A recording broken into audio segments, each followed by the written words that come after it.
¿Han escuchado ustedes este concepto de sobregiro ecológico? Es decir, como más o menos, ¿para cuánto nos alcanzan los recursos que tenemos si los distribuimos en un año? Cada país tiene una capacidad y un presupuesto ecológico que se debería gastar probablemente en un año. El problema es que nuestro país lo hace siempre antes que todo el resto de Latinoamérica, cuando el año ni siquiera llega a la mitad, estamos en mayo y nosotros ya no gastamos lo que teníamos para el año en términos ecológicos, de recursos disponibles para poder suplir las necesidades que tenemos. Para que ustedes se hagan una idea, si todas las personas del planeta vivieran al ritmo en que lo hacen las personas en Chile, necesitaríamos 2,7 planetas para suplir nuestras necesidades globales. Así es como podemos resumir este título fatal que ostentamos los chilenos como el primer país de Latinoamérica en agotar sus recursos naturales proyectados para 2023. Esto tiene un impacto directo en nuestra biodiversidad, la capacidad de que ésta se regenere y permanezca a lo largo del tiempo.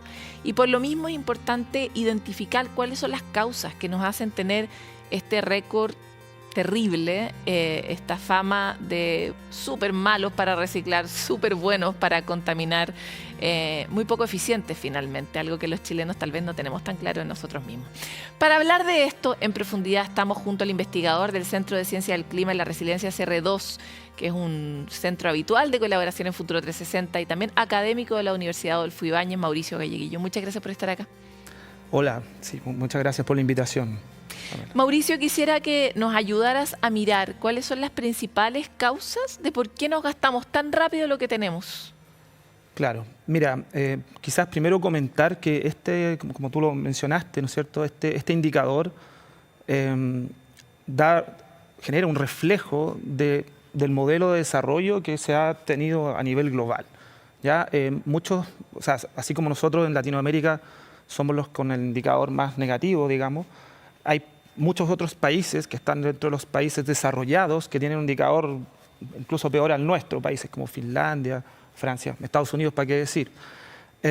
Eso no significa de que este indicador sea... yo creo, el resumen es que este indicador es algo que nos está dando cuenta de que el modelo está incorrecto. ¿Ya? Nosotros como país hemos seguido, ¿no es cierto?, el modelo de desarrollo que ha venido de Estados Unidos en general. Y claro, en eso somos muy buenos alumnos y por eso somos los primeros, ¿no es cierto?, en que se nos hayan agotado los recursos. Entonces está ese factor de modelo de consumismo, ¿no es cierto?, de recursos, que está dentro del ADN de la sociedad chilena, que obviamente nos hace ser muy poco eficientes y tener este indicador tan negativo. Por ejemplo, ¿por qué llegamos a esos números? ¿Por qué llegamos a tener este título? Danos 4 o 5, ilumínanos áreas donde lo hacemos muy mal. Mira, es que quería terminar de explicar un poquito el indicador y de ahí te respondo tu pregunta de las áreas. El indicador tiene que ver con la biocapacidad. ¿Ya? Y la biocapacidad es propia al territorio en el cual estamos insertos. ¿Ya? O sea, por ejemplo, si lo llevamos dentro de Chile, la zona de Antofagasta probablemente tiene muy poca biocapacidad y su indicador debe ser 10 veces peor que el promedio de Chile. ¿Pero qué es la biocapacidad? Es la capacidad del ecosistema de proveer bienes y servicios. ¿Ya? ¿Por qué Antofagasta tiene poco? Porque es un desierto. Y no hay agua. Y no hay agua, como no hay agua, no hay productividad primaria y no se puede producir naturalmente, es un problema estructural ahí, digamos, recursos. ¿Ya? Entonces, en esa dimensión, por ejemplo, Argentina se ve muy bien parado, o Brasil, con respecto a Chile en el indicador, pero no es que ellos sean más ecológicos en su día a día, es que tienen un país con un territorio mucho más amplio que permite amortiguar el indicador, ¿te fijas? Porque tienen más capacidad de proveer recursos, entonces ellos tienen una cuenta de ahorro más grande, por decirlo así. ¿Ya? Entonces, igual hay que tener un poco ojo con el indicador. Ahora, respondiendo a tu pregunta, yo creo que va por ahí el tema. Un poco tenemos no sé, pues esta como estrategia, esta visión de sobreconsumo, y por otro lado tenemos, no hay una política pública que tampoco proteja esta capacidad o mantener este buffer, que es la biocapacidad.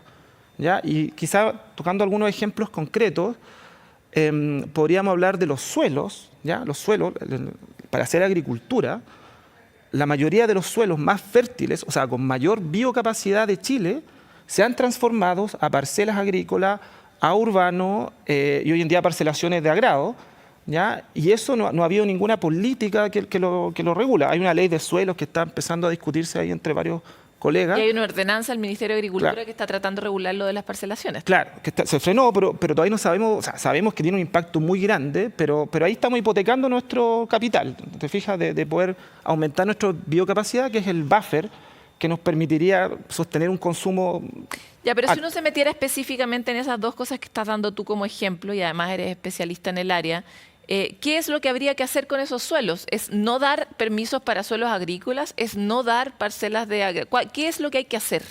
Yo, o sea, pensando en ese ejemplo en específico, porque hay más cosas que se pueden abordar, yo creo que hay ciertos suelos, claro, hay que generar una estrategia de ordenamiento territorial que favorezca o que proteja esos suelos, ¿ya? Porque claro, hoy en día, si está todo regulado por el mercado inmobiliario, por supuesto, tiene mucho más valor económico, que producir papa. ¿Y eso significa, por ejemplo, dejar esos suelos como libres, como una reserva ecológica? Podría ser una estrategia. También hay otro concepto de seguridad alimentaria, ¿no es cierto?, de seguridad frente a la crisis COVID que vimos hace poco, que nos quedamos sin verduras, ¿no es cierto?, porque no se podían importar. ¿Quién dice que en el futuro no vuelva a ocurrir una catástrofe de ese calibre si no tenemos nuestra propia capacidad de producir lo mínimo? Por lo tanto, podríamos los hipotecar. permisos agrícolas sí deberían mantenerse, más la cuestión del avance inmobiliario no tanto. No sé si solo lo inmobiliario pensando en las parcelaciones, claro. Sí, yo creo que eso podría ser una estrategia. Después también se puede promover algún tipo de, por ejemplo, los huertos urbanos, ¿no es cierto?, de aumentar la biocapacidad en los territorios que son inertes hoy en día. Eso también es algo que se está haciendo a nivel global, digamos, son iniciativas. Creo que ahí hay harto que podemos ganar. O sea, en el fondo, Igual es interesante lo que dices, porque entonces la biocapacidad no necesariamente tiene que ver con estar equilibrado, por ejemplo, de manera en relación a la biodiversidad, sino que la biocapacidad es finalmente tener un refrigerador lo suficientemente grande, por decir así, que el país tenga un refrigerador, una provisión energética, lo suficientemente grande como para abastecer las necesidades. Estamos hablando simplemente del presupuesto. Claro, es que este indicador está pensado en esa forma. Hay otras maneras de hacer indicadores multidimensionales que integren de mejor manera el valor de la biodiversidad, el valor del agua, y eso en este indicador en particular, la metodología no. ¿Y la metodología no premia la biodiversidad? Es que hay otros métodos para poder evaluar eso. Y Es que me parece importante iluminar ese asunto, porque claro. de alguna manera mezclamos todo, ¿no? Sí, el problema de la biodiversidad, y actualmente es una línea de investigación muy activa, es que es muy difícil de medir en el espacio, de medir su resiliencia, su capacidad de mantenerse en el tiempo, y además es muy difícil de darle un valor económico. Y ahí es donde los economistas ambientales tenemos que trabajar más con ellos para poder avanzar en eso. En otros países se están dando, no sé, pues bonos por mantener ciertas áreas, pensando en el carbono. Hay países como Costa Rica que han tenido algunas iniciativas bastante interesantes de protección de la biodiversidad, pero en Chile quizás no hemos avanzado lo suficiente en ver eso, en el valor de la biodiversidad, en proveer los servicios, ¿ya? Por ejemplo, el agua. Aquí te pongo un ejemplo.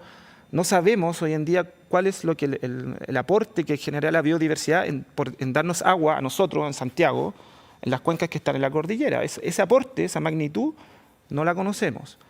Y como no la conocemos bien, no la podemos cuantificar y no la podemos valorar. Entonces ahí hay una brecha entre conocimiento teórico, pero también entre los métodos que permiten valorar el valor de la provisión que genera la biodiversidad hacia lo humano. ¿Te fijas? Ahora, cuando pensamos en el modelo económico y vemos que hay otros países que lo hacen mejor, ¿qué es lo que esos países hacen mejor que nosotros? Más allá de que tengan un presupuesto más grande, tratemos de hacer comparables las cosas. Claro, claro. Es que por eso te digo, quizás para compararlo, el indicador de biocapacidad debería estar, bueno, se debería normalizar con el tamaño del país o del presupuesto que dices tú. Pero pensando en las acciones, yo creo que hay muchas cosas que podemos hacer, ¿ah? Yo creo que hay temas críticos en Chile donde el sobregiro es más grande digamos, en áreas donde el sobregiro es más grande que en otras. El tema del agua, yo creo que es un tema crítico para nuestro país y que estamos avanzando hacia un sobregiro, o sea, estamos sobregirados ya en muchas de las cuencas del país. Y eso puede tener consecuencias devastadoras. Entonces yo creo que eso debería ser una prioridad para nosotros, tener una gestión del agua mucho más integral, que han tenido otros países, ¿no es cierto?, que no están quizás amarrados con los mecanismos legales que tiene el agua, que es bien singular a lo que hay acá en Chile, digamos, es bien único. Yo creo que eso es lo que hay que darle prioridad, ¿ya?, para poder salir adelante. Ahora, ¿en qué podemos hacer? Nace de nosotros, primero del día a día, ¿no es cierto?, de tratar de ser, no sé, hay cosas que son bien fáciles, el reciclaje. Son fáciles, pero las hacemos horribles. O sea, también somos el país que menos recicla en la América Latina, digamos. Lo hacemos mal. Quizá ahí falta el empujoncito de alguna política, no sé, más estatal, pero quizá a nivel comunal, no sé bien ahí cómo gestionar aquella planificación.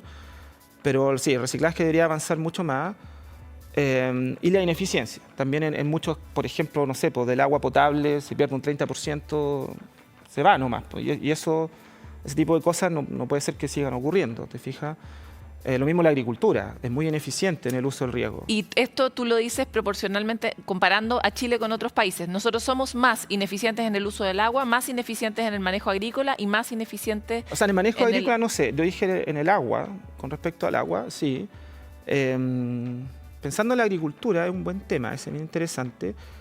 Yo estudié en Francia muchos años, ¿ya? Y me acuerdo que allá, cuando uno hablaba de agricultura y de problemas de agua, uno en general, todos los estudios, uno revisa la bibliografía también, la mayoría de los estudios a nivel global hablan del problema que genera la escasez de agua, la falta de agua en la planta, ¿no es cierto? Y eso afecta al rendimiento, ya.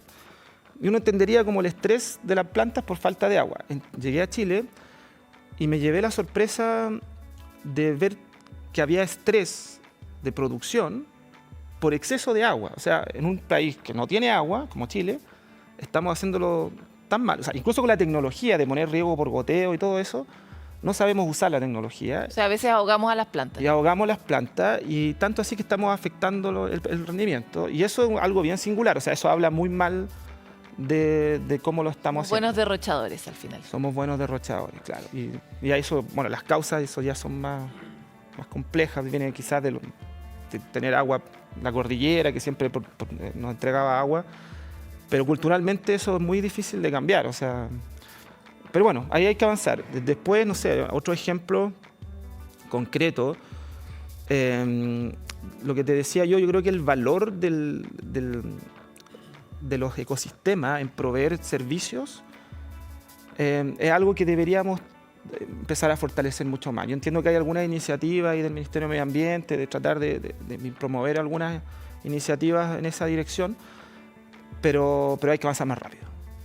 Mauricio, te quiero agradecer por esta conversación. Es un tema muy difícil de abordar, también desde la política pública. Así que gracias por estar aquí en Futuro 360. No, muchas gracias a ustedes por el tiempo y el espacio.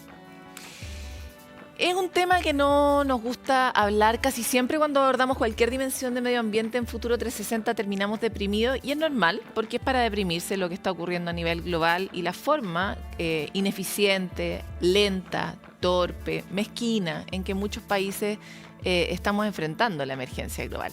Sin embargo, eso no nos deja quietos a los ciudadanos y ciudadanas para poder opinar y promover más y mejores políticas públicas que permitan de alguna manera atajar este carro a toda velocidad que es el cambio por el calentamiento global, ¿verdad?